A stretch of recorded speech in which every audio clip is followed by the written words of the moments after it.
Alright, good evening everyone. Welcome back to the OneClass channel.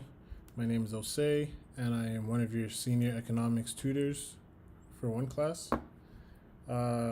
Today we're just going to go over a few questions. I don't think there's a lot today, so it might be a shorter period. But there's a few questions that some of you might have asked, and our junior tutors answered them, and I'm just going to walk you through their thought process. A little bit about myself is I actually hold a bachelor's degree in economics.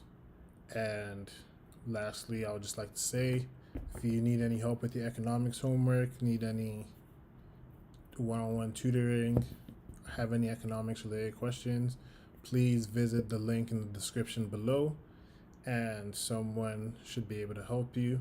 If you have questions that you want answered and you want them to be streamed also, please visit the link below, and myself or the other economics tutor, which is Kevin, we will stream it and hopefully provide you with the explanation that you need.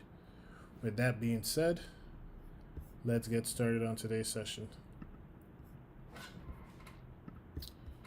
Okay, I need to do this.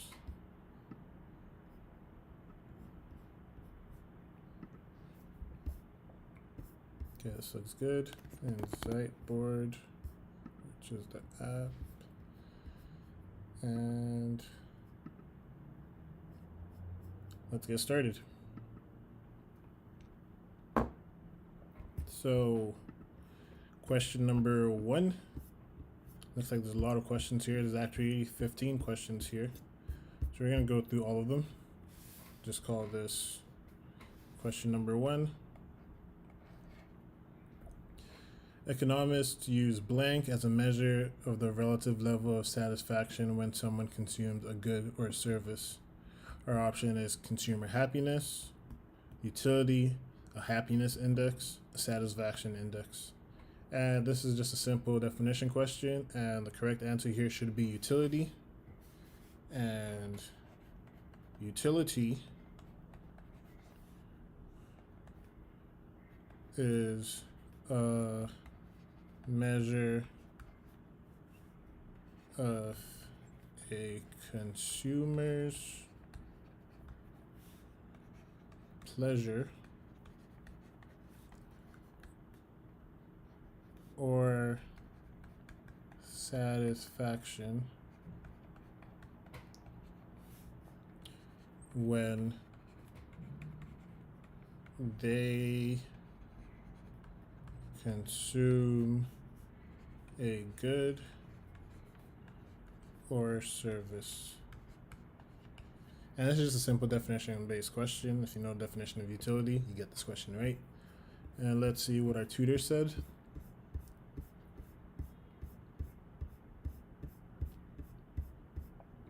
Utility, this is measures satisfaction. Okay, question number 2. Sue likes brownies. However, Sue notices that the more brownies she eats, the less satisfaction she receives from each extra brownie. We can say that Sue is experiencing blank from each extra brownie. Our options are sugar sickness, total utility, diminishing marginal utility, increasing marginal utility. So we could probably rule out sugar sickness just because we don't know what she's feeling. But and total utility probably isn't an option also, so we have to look at increasing or diminishing marginal utility.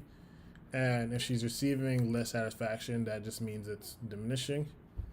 And so our correct answer here would just be diminishing marginal utility. And that's because diminishing marginal utility, and this is based on definition again, is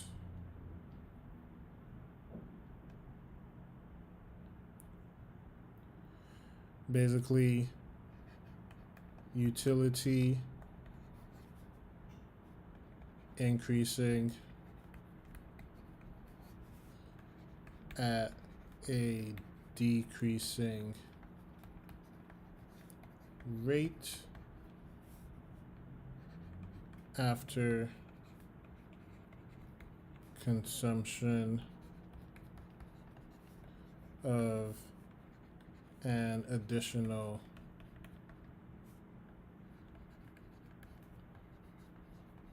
good. Could also say it's when your marginal utility decreases after consumption of an additional good. So another definition could be marginal utility decreasing after consumption of an, that's an A, additional output. So here our answer should be diminishing marginal utility, and let's see what our tutor thinks about that. And diminishing marginal utility refers to marginal utility decreasing as you consume more. So this is correct. Let's go to question number 3. When total utility is maximized, marginal utility will be, our options are positive, it's 0, negative, or none of these. And I believe the correct answer should be 0, because if utility is maximized, that means you can't gain, or you can't gain more from an additional output. And if your utility is maximized, you wouldn't consume an additional output because you've reached the max.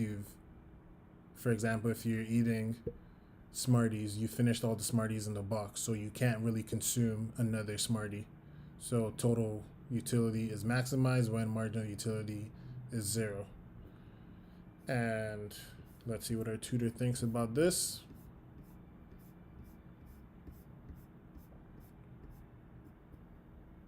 Zero, when marginal utility is 0, when marginal utility is 0, if the consumer consumes beyond this point, their total utility will begin to fall. So if total utility is maximized, where marginal utility is 0. Thus, total utility is maximized when marginal utility is 0. So that's correct. Moving on to question number 4.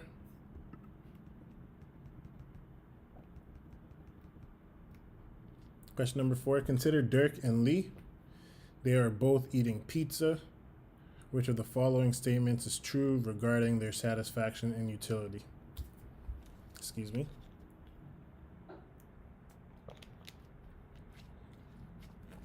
Dirk and Lee both received 10 utils or utility from eating pizza. Dirk and Lee both receive the same level of satisfaction from eating pizza. Dirk gets twice as much satisfaction as Lee from eating pizza. It is difficult to determine because utility is subjective. The correct answer here should be it is difficult to determine because utility is subjective. And if we just look at this question, all we know is that they are both eating pizza. That's literally all we know about Dirk and Lee here. So we don't know what utility they're receiving from that pizza. We don't know if they're enjoying the pizza, if they both enjoy the pizza the exact same way. So if their level of satisfaction from eating that pizza is the same. And we really don't know if Dirk gets twice as much satisfaction from eating pizza than Lee does, because again, all we know is that they are both eating pizza. We don't even know how many pizzas they ordered. We just know they're both eating pizza. So correct answer here, just by process of elimination, should be the last option. It is difficult to determine because utility is subjective. And to even explain that further, Dirk and Lee, they're both separate individuals. They both have their own personal feelings towards pizza. So one might enjoy it more. One might think pizza is the greatest food to ever exist, and the other just likes eating pizza once in a while. But that just explains that their utility would be subjective based on their own preference. So the correct answer here should be the last option, and let's see what our tutor said.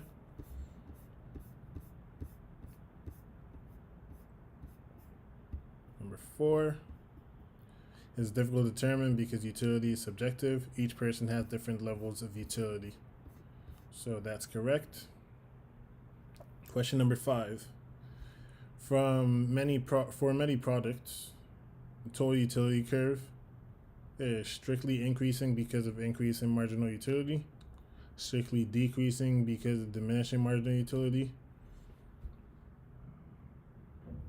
Excuse me. Increasing initially because of initial marginal utility, but eventually decreases. Increases initially at a decreasing rate because of diminishing marginal utility, but eventually decreases. So there's 2 options here.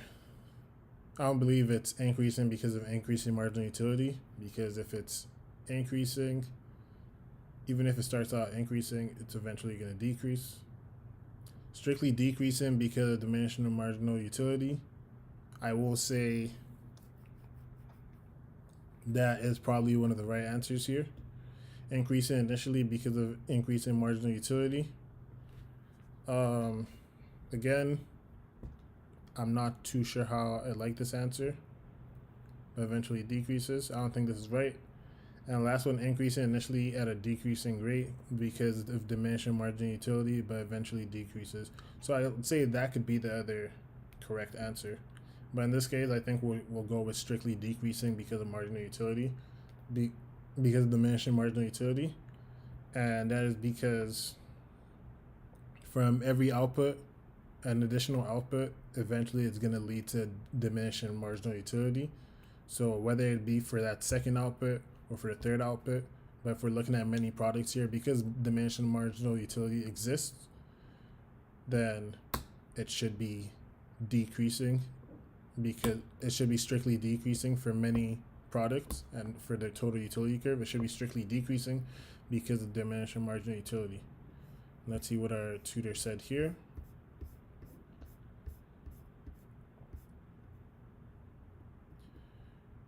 Strictly decreasing because of dimensional marginal utility. Due to marginal utility decreasing, the total utility will always be falling. So I agree with that.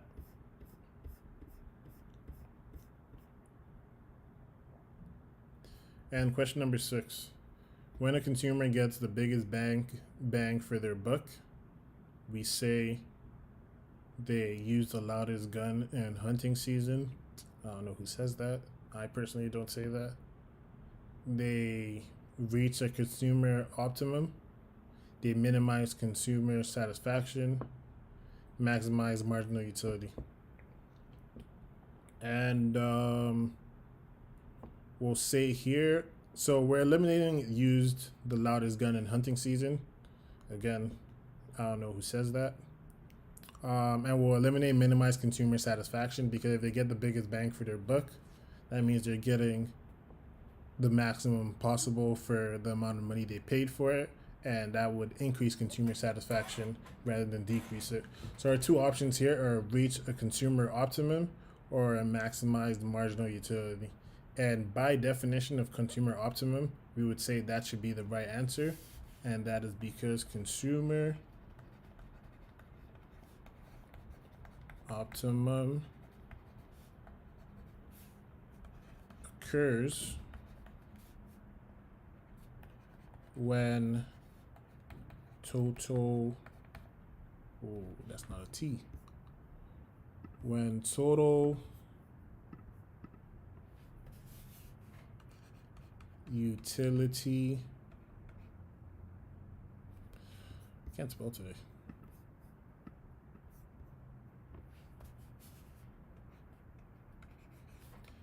is maximized. And again, if you're getting the biggest bang for your buck, then you're getting the maximum output for the amount of money you paid, which is basically maximum total utility. And let's see what Our tutor says here, this is question number 6. Our tutor says reach a consumer optimum. And this means that the consumers are at the optimum point and they cannot be better off, which fits the description, the definition. So we're moving on to question 7. By choosing to consume the consumer optimum, consumers will A, maximize their total utility, B, minimize their total utility, C, maximize the amount they spend on each good, D, minimize the amount they spend on each good. And based on the definition of consumer optimum, again, it is when total utility is maximized. So we're going with the first option here.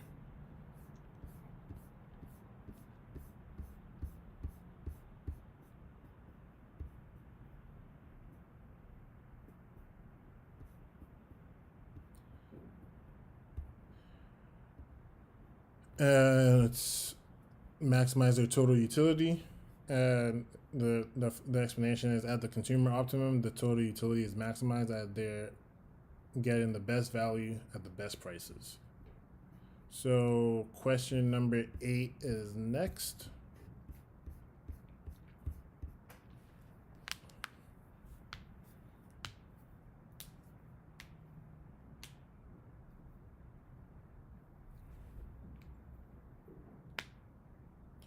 A consumer is in equilibrium when consuming two goods, when which of these holds?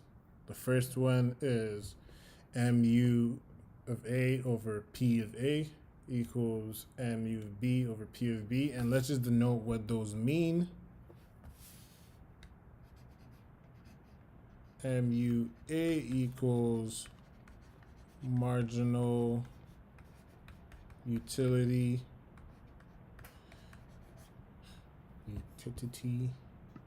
That is not it. Let's see. Cool. When marginal utility is equal to marginal utility of good A, PA equals price of good A, MUB equals marginal utility of good B. And finally, P of B equals price of good B. Let's see if we could just bring this back a little bit.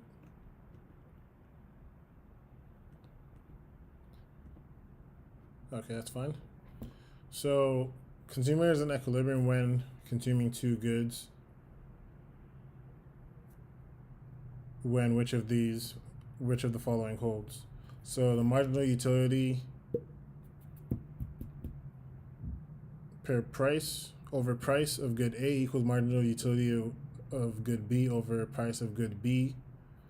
The second option is when marginal utility of good A over price of good H equals marginal utility of good B over price of good A. We'll just assume this is supposed to be a price of good B. Price of good A over marginal utility of good A equals price of good B over marginal utility of good B. And marginal utility of good A multiplied by marginal utility of good B equals marginal utility of good B multiplied by price of good B. Now, first things first, we could already tell, if we're going to assume that this is price of good B, then two of these things are the same. This equation over here is equal to this equation over here. So it probably isn't any of these two. And how I did that is if you have MUA over PB equals MUB over PA, you multiply one side by PA and multiply the other side by PB, and you get MUA multiplied by PA equals MUB multiplied by PB. So right away, that tells us that these two equations are probably not correct. So we're left with marginal utility of good A over price of A, and I believe it's marginal utility of good A over price of good A equals marginal utility of good B over price of good B, which is the first option here. And let's see what our tutor says.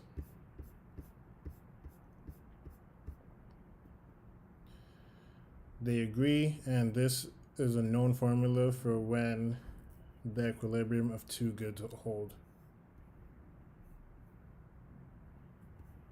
And again, this is just about knowing your formulas, but this should be, the correct answer is the first option. And we'll shift to question 9. If the marginal utility of good 1 is 15 and the price is 3, and the marginal utility of good 2 is 12 and the price is $4, then the first option is achieved a consumer optimum. Second option should increase his or her consumption of good 1, should increase his or her consumption of good 2, and finally should decrease his or her consumption of good 1. So I think this is a pretty obvious answer here, and it should be increase his or her consumption of good 1. If you just think about it from just reading the question, if your marginal utility of good 1 is 15, which is greater than the marginal utility of good 2 at 12, and good 1 is cheaper than good 2, then you're gaining more utility and spending less money purchasing good 1 as to you would be purchasing good 2. So the answer here should be increase his or her consumption of good 1. And does our tutor agree?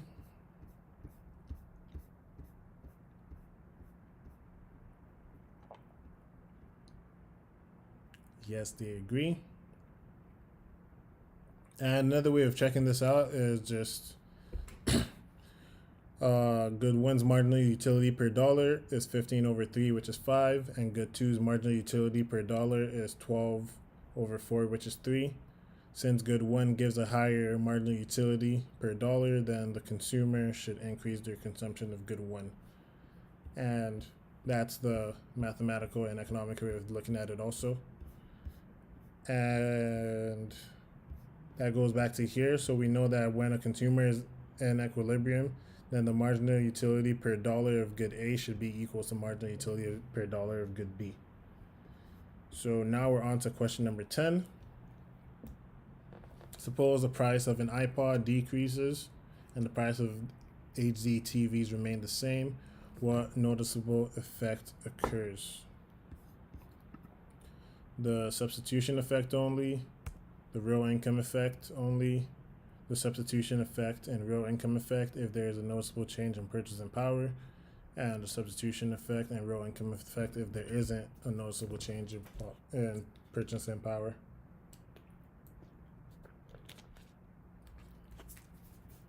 And the correct answer here is the real income effect.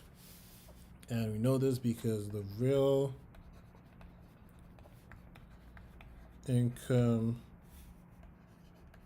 effect is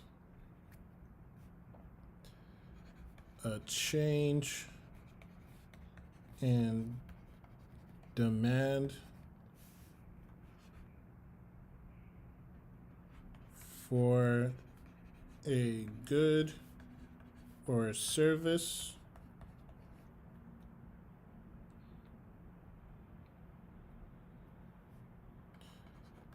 caused by a change in purchasing power stemming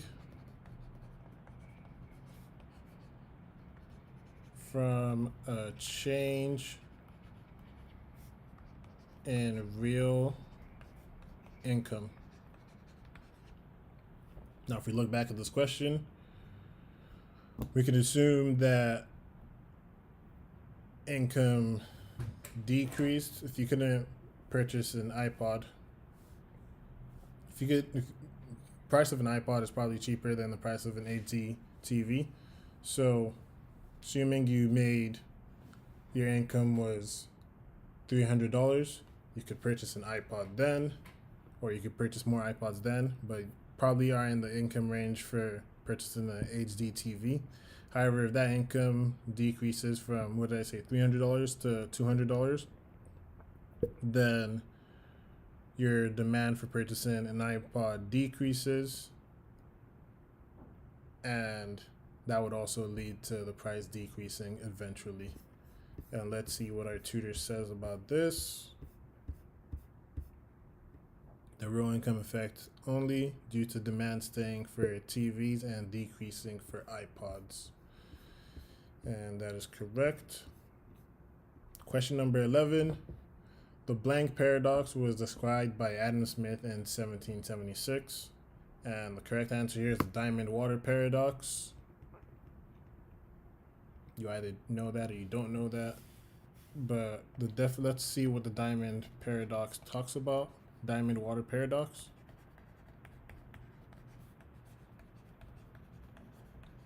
As it will help us answer the remaining questions. And the diamond water paradox just compares the high value of diamonds, which are non-essential to the low value of water, which is extremely essential. And let's see if our tutor knew this is the diamond water paradox. And this is question number 11. They knew it's a diamond water paradox.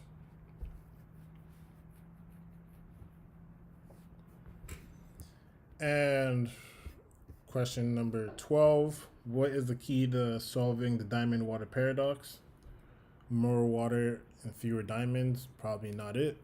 Marginal utility, total utility, consumer demand. Not consumer demand, so let's look at marginal utility and total utility.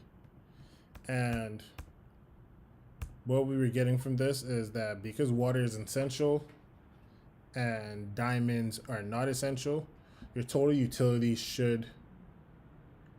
you should have a greater total utility for consuming water than you do for consuming diamonds. So the key was marginal utility. That explained why diamonds are so high valued and water is so low valued. So the answer here is marginal utility. And this is because when comparing them, we are not total utility would not explain why diamonds are priced a lot higher, significantly higher than water, but marginal utility would, and that's because marginal utility for consuming a diamond is much greater than consuming another unit of water. So let's see what our tutor said here. Question number 12. Marginal utility, the key is marginal utility. Then give much explanation, but hope my explanation made sense. Question number 13. When solving the diamond water paradox, we notice that marginal utility of diamonds are equal to marginal utility of water. Marginal utility of diamonds are greater than marginal utility of water. Marginal utility of diamonds are less than marginal utility of water. Marginal utility of water is equal to its price and therefore lower than marginal utility of diamonds. So it should be either the second option or the third option. And let's see what our tutor says. Marginal utility or greater is greater for diamonds is greater than the marginal utility of water.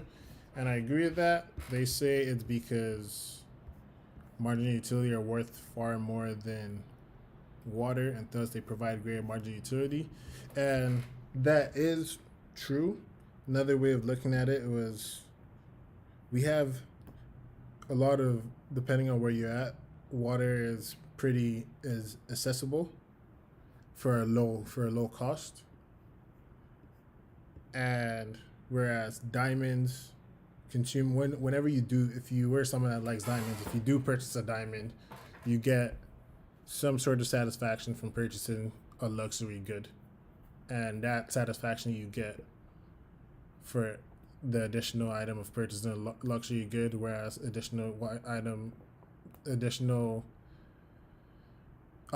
consumption of purchasing water is far greater. So the answer here is diamonds have a greater marginal utility than water. And question number 14, the consumer surplus for water is greater than that of diamonds because water is non-essential, greater than that of diamonds because water is essential, less than that of diamonds because water is not essential, and less than diamonds because water is essential. So we know water is essential, so that takes out the first option, the third option. But the consumer surplus should be greater than diamonds because water is essential. Because it's essential, it won't be less than diamonds for consumer surplus. And our tutor says that is correct. Since water is a necessity, can't talk today, the consumer surplus would be larger than that for diamonds. And finally, question number 15. Suppose a consumer consumes only diamonds and water. So a consumer only consumes diamonds and water, and the price of diamonds increases, all else being equal.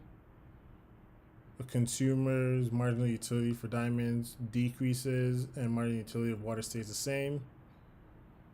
Increases and marginal utility of water stays the same. Decreases and marginal utility of water increases, and increases and marginal utility of water stays the same. So marginal utility of water is going to stay the same. Marginal utility of water has no reason to increase or decrease. So we're looking at decrease or increase. And the price of diamonds goes up, just means they're more expensive, and I believe marginal utility should decrease. And let's see what our tutor says. That is true. I was wrong. It increases and marginal utility of water stays the same, and this is because diamond increases makes it more expensive, and thus it provides greater satisfaction. That is correct. So the answer here is the last option, and all these were correct. So great.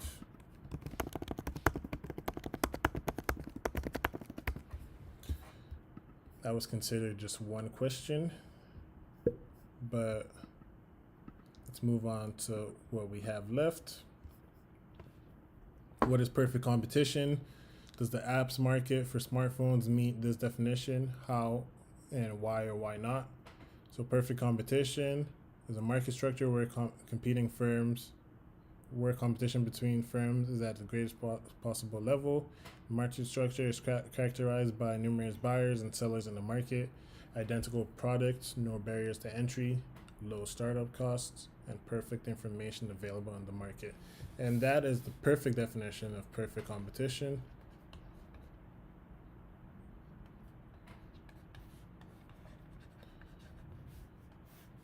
So we know perfect comp is numerous buyers and sellers, identical products,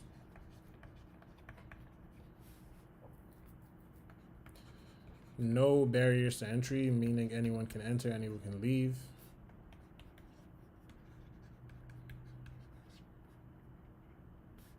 and low startup costs, and also perfect information.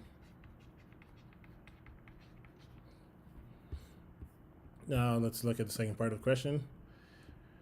Apps market for smartphones does not meet this characteristic of a perfect competition. The apps would fall under monopolistic competition. Monopolistic competition is a market structure where there are a large number of buyers and sellers, similar but differentiated products, low barriers to entry and exit, perfect information. The apps market has numerous buyers, which it does since smartphones are widely used gadgets around the world. There are also many sellers in the product. However, the products are not identical.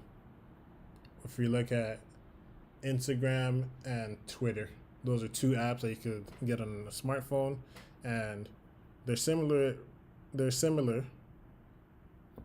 sort of similar in the sense of they're both social media apps, but they're not identical because they each have their own unique features and they promote numerous buyers. So it would not fall under the definition of perfect competition, but more under the definition of a monopolistic competition. So this is correct. Second question says, what does the marginal principal if marginal revenue exceeds marginal cost continue operation mean? And what does this have to do with a pin factory? Marginal principal if marginal revenue exceeds marginal cost continue operation means as far as the revenue earned from producing an additional unit is higher than the marginal cost, the firm will continue to produce more. Pretty self-explanatory, meaning marginal revenue greater than marginal cost. This is because of the profit the firm could earn from producing more. This event of continuous operation subsists until the firm reaches the output level that equates marginal revenue to marginal cost. As we know, when marginal revenue equals marginal cost, that's the optimum point. And because marginal revenue is greater than marginal cost, then we haven't reached the optimum. We haven't reached the max profit that we can gain. And how does the pin factory relate to this?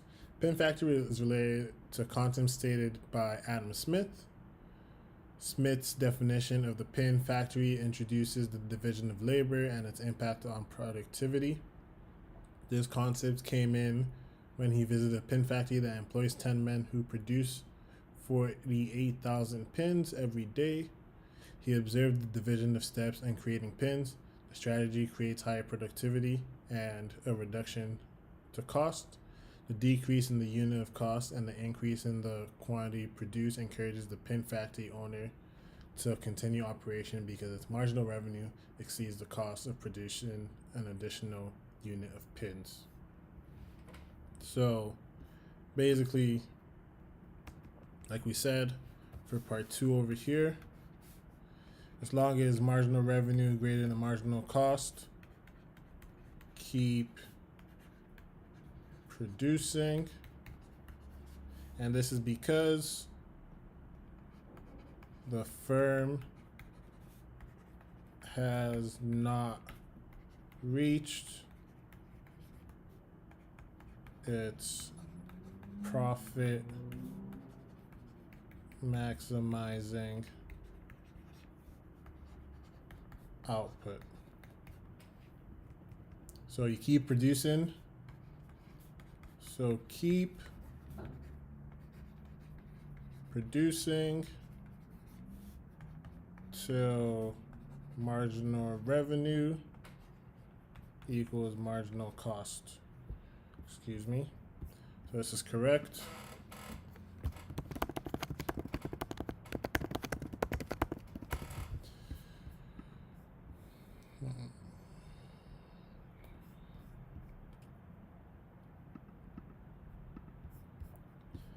Explain 3 problems that are associated with inflation, whether they're expected or not. Please don't simply list them, be sure to explain them. We'll do our best. Inflation refers to a rate at which general price level has risen from one period of time to another time. So let's note that. Inflation equals rise in price level from one period to another. Major problems associated with inflation includes reduces real income, and this is because inflation signifies less real income, as now consumers will be able to purchase less than before because of an increase in price level. The problem lowers the standard of living of the society and particularly affects the middle income groups than the lower or high income groups. So the first problem is reduces real income. As said, this is because consumers will be able to purchase less than before an increase in price level.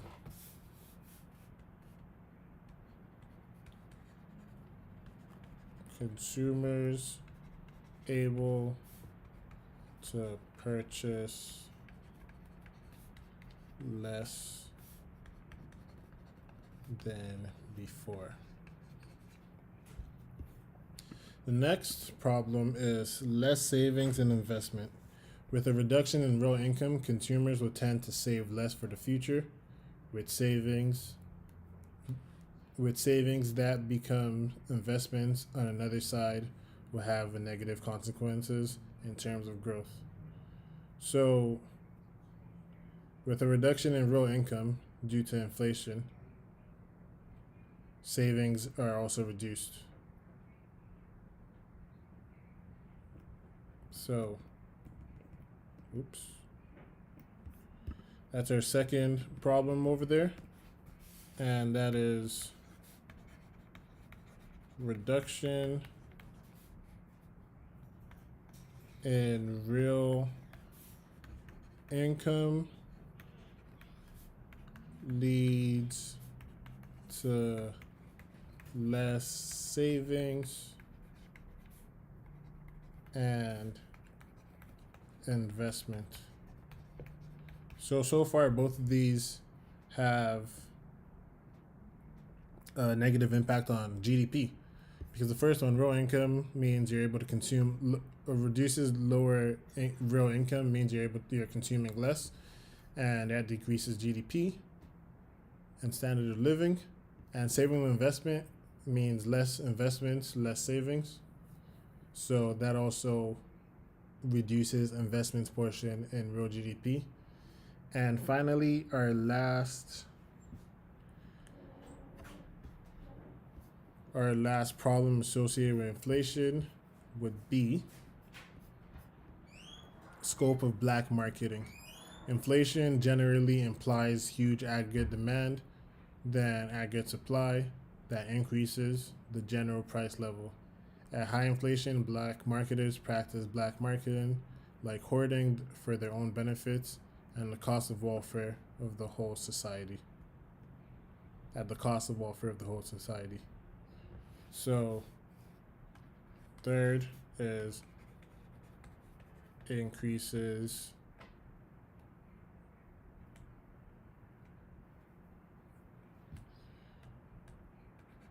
use of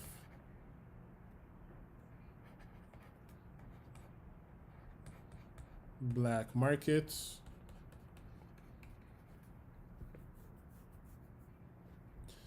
and like our tutor here says, high inflation black marketers practice black marketing. I like that, like hoarding for their own benefits at the cost of the welfare of the whole society. So again, pays a cost to society, and this is correct.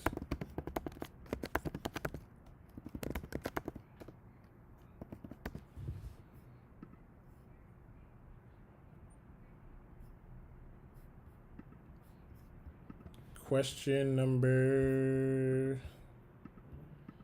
4, maybe? It's the fourth question that we're looking at, yeah. So the first one says the government has a budget surplus if blank. If the money supply is less than total expenditures, total revenues are greater than total expenditures, if total revenues are equal to total expenditures, and the total revenues are less than total expenditures. And we know that the government budget surplus would be when a surplus means when you gain more than you spend. So our option here would be total revenues are greater than its total expenditures because they earned more than they spent. And if it was the other way around, it would be a budget deficit. So let's see what our tutor says. Correct answer is total revenues are greater than total expenditures. Explanation is if money is brought in, then if more money is brought in than spent, there will be a surplus. If it was the other way around, it will be a deficit. So let's write that down. Surplus equals more money brought in than spent. Deficit equals more money spent than money brought in. Part B, changing the budget balance can be both a result of and the causes of changes in the economy, can cause fluctuations in the economy, can be the result of fluctuations in the economy, or always a bad idea. Always a bad idea is definitely not the right answer here. These two actually are both right. So the more complete answer would be it could be the result of and cause of changes in the economy. And let's see if our tutor agrees. And they do. And it can be both. For example, if the economy slows, more people are out of work and spend less. The budget will be decreased due to the government bringing in less sales tax receipts and income tax. If government, that's one example. And if government spending must decrease or taxes raised to balance the budget, there is less money for individuals to spend, which causes changes in the economy. So the first one is as a result of changes, and the second is a cause of changes in the economy. And this is correct.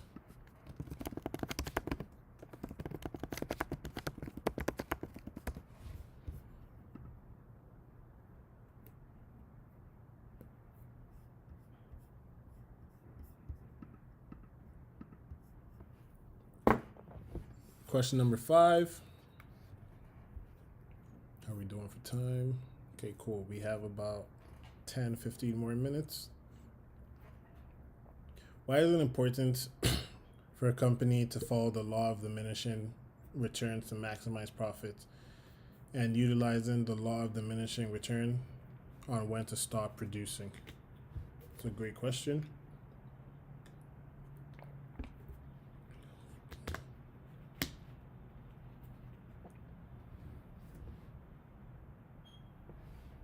And let's see what the law of diminishing returns is.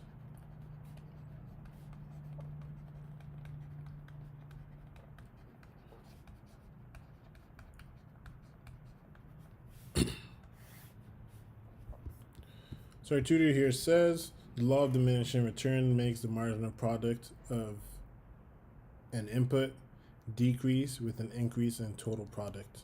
So as more units of input are added to production, it contributes less and less towards output, so that output is increasing at a decreasing rate. So again, additional output decreases marginal product,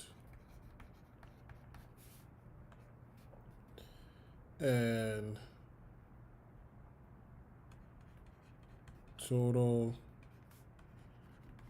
output is decreasing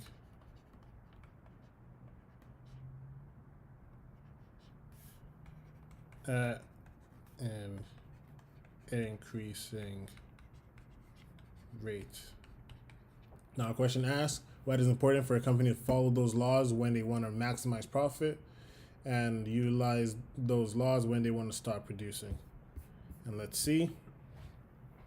Your firm needs to produce as long as there are diminishing marginal returns, because when marginal product is decreasing, total product is increasing. Whether it's albeit at a decreasing rate, production is profitable and justified as long as the addition of one more unit of input increases output. So even though output is decreasing at an increasing rate, even though total output is increasing at a decreasing rate, you can still keep on producing as long as an additional unit of input increases output. So produce as long as an additional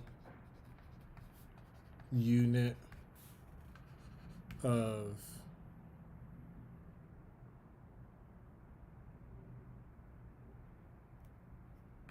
input increases output, even if it's at a decreasing rate. And firms should stop producing when marginal product is zero, since that point total product has reached its maximum point, and an increase in additional output will start lowering its outputs. So that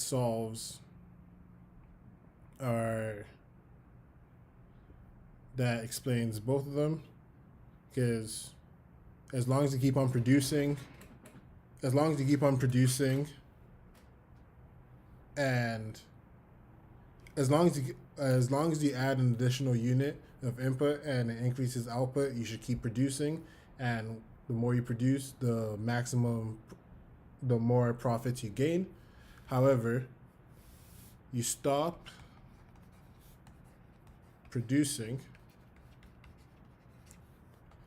when marginal product is equal to zero, because if marginal product is decreasing and it gets to zero, then the next additional output will take marginal product to negative, and that's when an additional input is actually decreasing output, and that would lead to less profits. So this is correct.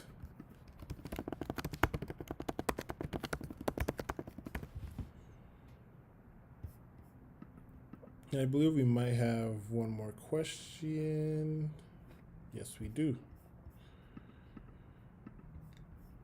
For a firm that earns zero economic profit, always operates in a manner that shows allocative efficiency. Explain. Actually, no, this isn't the last question. Pretty sure there's one more after this.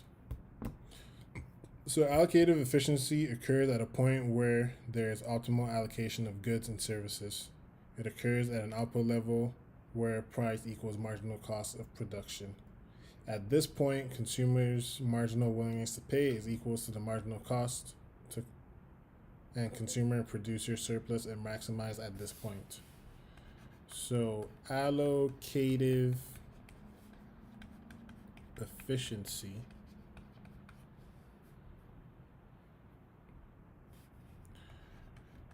occurs at a point where there is an optimal allocation of goods and services. And this point is where P equals MC, and at this point, consumers' marginal willingness to pay is equal to the marginal cost, and consumers and producers' surplus are maximized. And since when a firm's marginal cost is equal to the price in the market, the firm earns zero economic profit. So basically, P, when P equals MC, firm earns zero EC profit. And based on this definition, if a firm is earning zero economic profit, it is always operating in a manner that shows allocative efficiency based on the definition of allocative efficiency. So this is correct.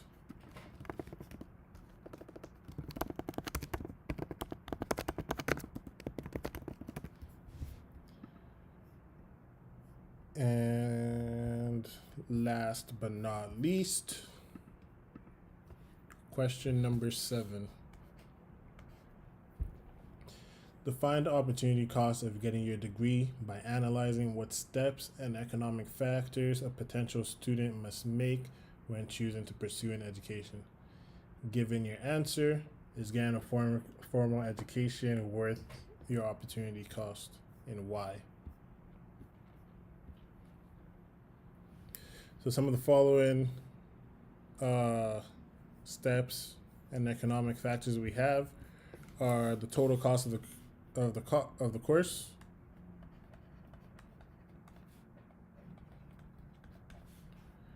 or we could say degree, because again, a degree is not just one course. Say another is total duration of getting a degree. Let's say of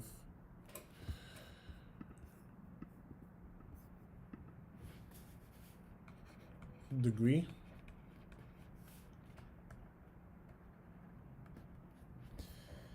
And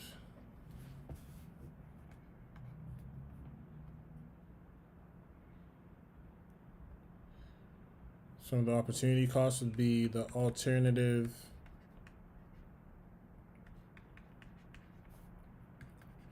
investment options.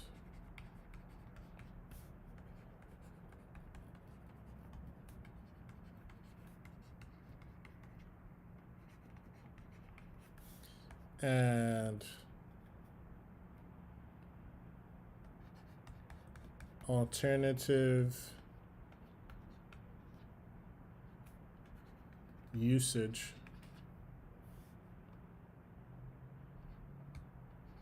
of the course's duration / income loss. Let's see what our tutor here says. Therefore, the main opportunity cost arises out of the alternative usage of the course fees and the time spent. One would be able to invest the course fees in the business and earn revenue. In addition, one could take up a job for that duration of the course and make money or do something else. So these are the actual costs of getting a degree, which would be your explicit costs. And the second two over here would be your opportunity costs or your implicit costs. And the second part of the question says, given your answer, is getting a formal education worth the opportunity cost? This is an opinion-based question. Our tutor says, I think it's worth the opportunity cost to get a formal education. This is because college education provides skills that help earn a much higher income over a lifetime. Several studies have shown that the average income of college graduates is higher than non-college graduates. Therefore, the investment is made to that extent. The course fees and the time spent provide long-term returns. So that is true. And then there's also the other argument could be that there's people like, I think Mark Zuckerberg didn't finish university and look where he is today.